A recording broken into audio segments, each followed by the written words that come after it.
boundary in that way between us. And number 3, be of use.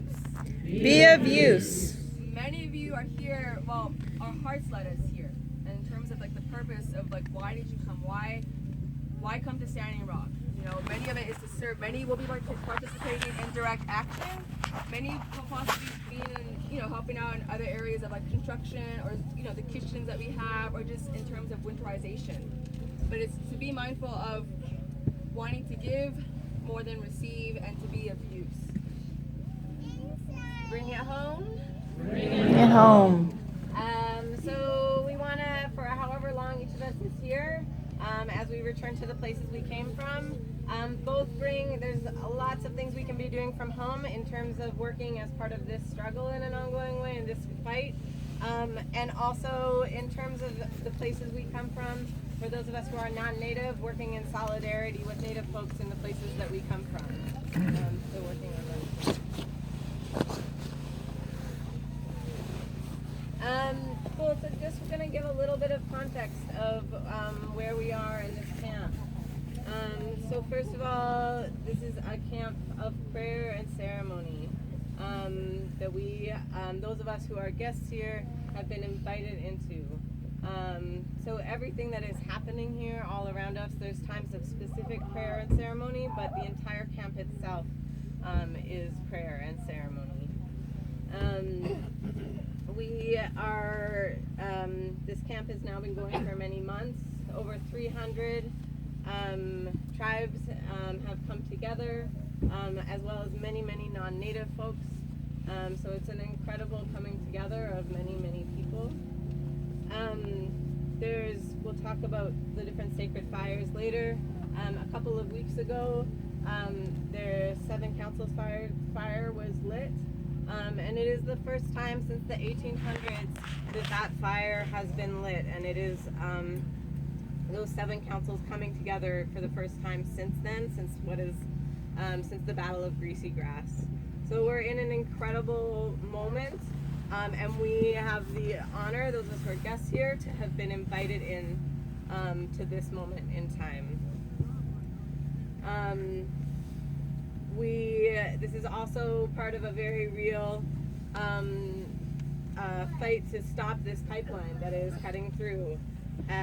Colonization has always looked like the taking of land, of genocide, of killing people, and then of taking resources out of the earth and taking resources from land. So right now, this pipeline that is happening is a very, very real part of ongoing colonization that is happening. And so it's awesome that everybody in this room, everybody in this camp is here to work to shift and stop that. The pipeline itself is, right now, has been largely completed up to the river, although there's still some ongoing work happening.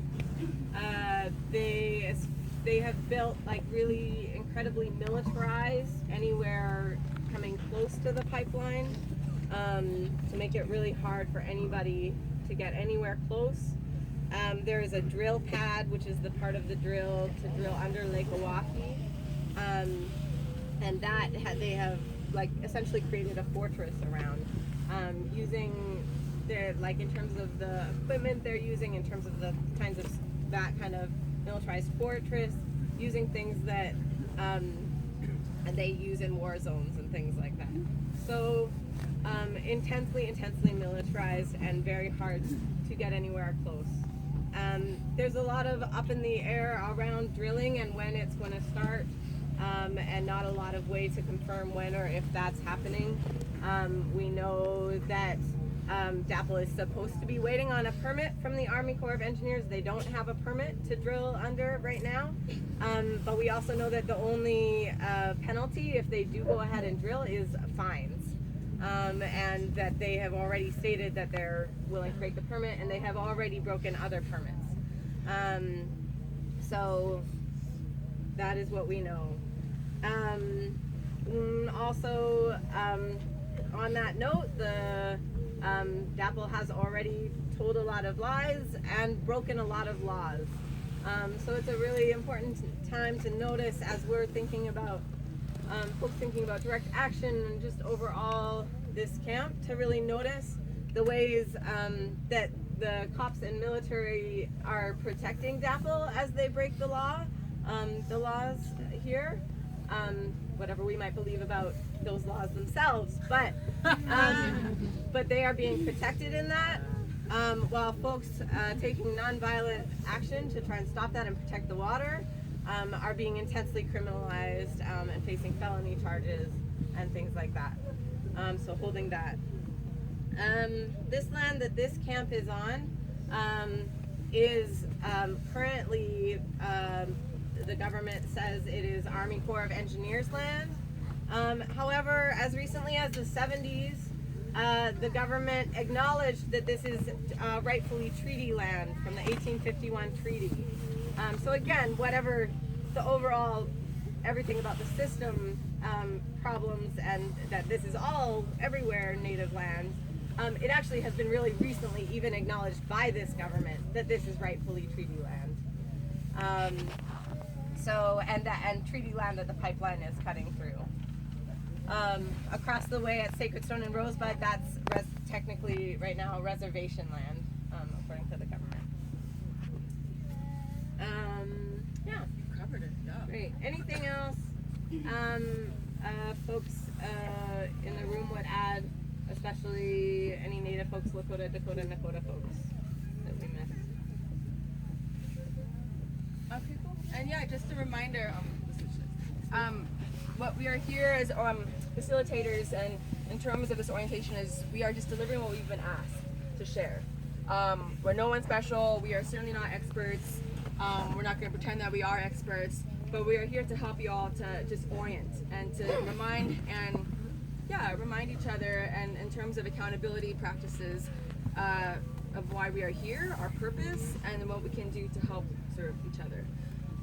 Going into the 7 Lakota values, we'll start first with prayer. Prayer. As what Ben was discussing, this is a ceremonial camp. This is sacred. We are to be in constant prayer, and the actions that are conducted are ceremonies. A lot of what prayer is, first we'll invite you also to sit with it. Some people may not even believe in a higher power or a God. But in terms of just honoring the culture here, as well as traditions, we ask that you can utilize and have prayer mean whatever it is for you. Whatever that helps you to ground you, to make sure your heart is open and that you're not being led by your mind. So prayer can go, in terms of breath, in terms of just reciting a prayer, a song, or creating one just by being divinely inspired. Respect. Respect is a huge one. And, what we might say, what we might discuss might bring up some discomfort. And we'll invite you to pause and sometimes, just sitting with that discomfort or being comfortable with discomfort. Because a lot of dialogue will be here referencing decolonization, referencing white supremacy, referencing anti-blackness, and kind of being checked on how we have been trained and conditioned to interact with each other. Because we are all coming here with our baggage, right? With some things of our experiences, our triumphs, our wisdom. And respect goes so deep in terms of going back to one, Indigenous center. There are elders here that we must make sure that there is a strong cooperation and collaboration with before anything is ever done. Respect in terms of being conscious of the resources that are here, to not, being conscious of how we communicate in the space that we occupy. It can be complex, but it can also just be very simple, Compassion. Compassion is the third value. Compassion for ourselves, for yourself, for ourselves. Compassion for others. And I'm probably sure if you want to chime in anything too. But compassion in a sense where being in prayer and having respect and just knowing, for me, as my experience, learning what compassion is, kind of letting go of assumptions and preconceived notions and thinking for instance, someone may pass white but may be native, or in terms of, or how behavior patterns, or something might be, you know, a little bit, I don't know, it can like kind of be a charge, and just kind of how to work with that. The next one is honesty. Honesty. Being honest with ourselves, again, being honest with others.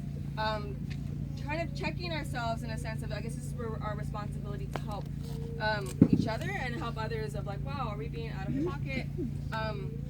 You know, is there something that, if it doesn't feel right, to kind of just sit with it. Is there anything you want to find out on? I want to see if I missed anything. It says, be comfortable with receiving feedback. In terms of ideas, sometimes we come here and we think that our idea might be the best, or our idea might be the strongest, or most needed, and just to kind of trust. And the whole basis too of like prayer, respect, compassion, and honesty is trusting in the process, trusting of already existing wisdom that we'll get to, trusting that there is already something in place. The next value is generosity. Generosity. Many of us came with donations. Many of us have donated. There are many ways to be giving with our time and our energy, but being very mindful that we are giving more than receiving. And in terms of the relationships and the dialogues and connections that we have with each other, that we're focusing more so on relational rather than transactional connection. So much of what we've been conditioned in the outside world, so to speak, because this is, you know, this is reality, but it's definitely different from our everyday reality. And it's real, but in terms of generosity, looking at the complexities of how we can give, and that not to always expect something in return. And if we are, kind of just question and sit with that. And it's okay to acknowledge that, but it's like, okay, then I walk away. And they all are interconnected. And so the next one is humility. Humility in the sense of just being honest with where we are.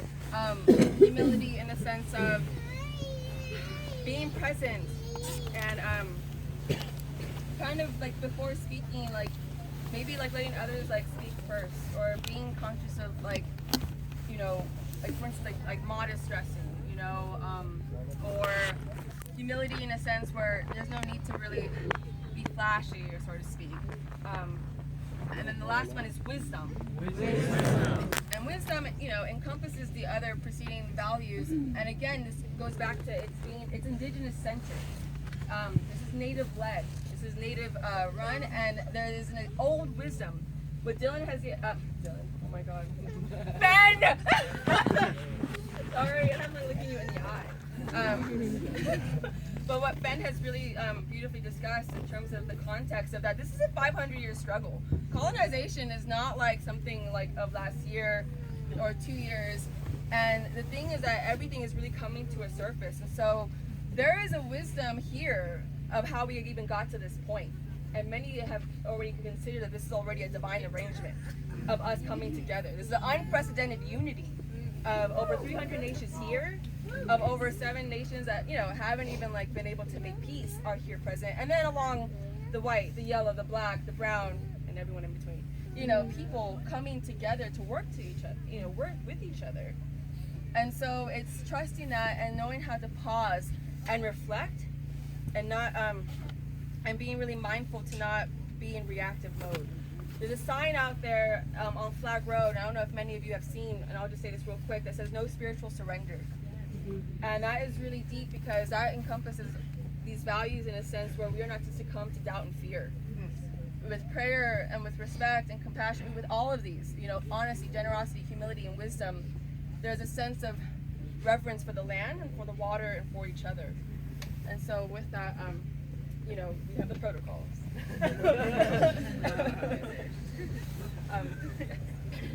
So we're gonna share some protocols. These are things that, again, have been we've been asked to share. That is just trying to share some information so that we all have some knowledge about ways to things to pay attention to, so we can be here in a good way.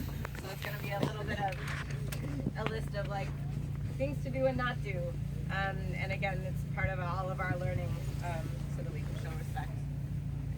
Can I just do a quick Like also too, I mean the protocols is not like do's and don'ts, but it's also as like as guests here, you know, as visitors here, not being born, just to like how would we act if we were to go inside someone's home?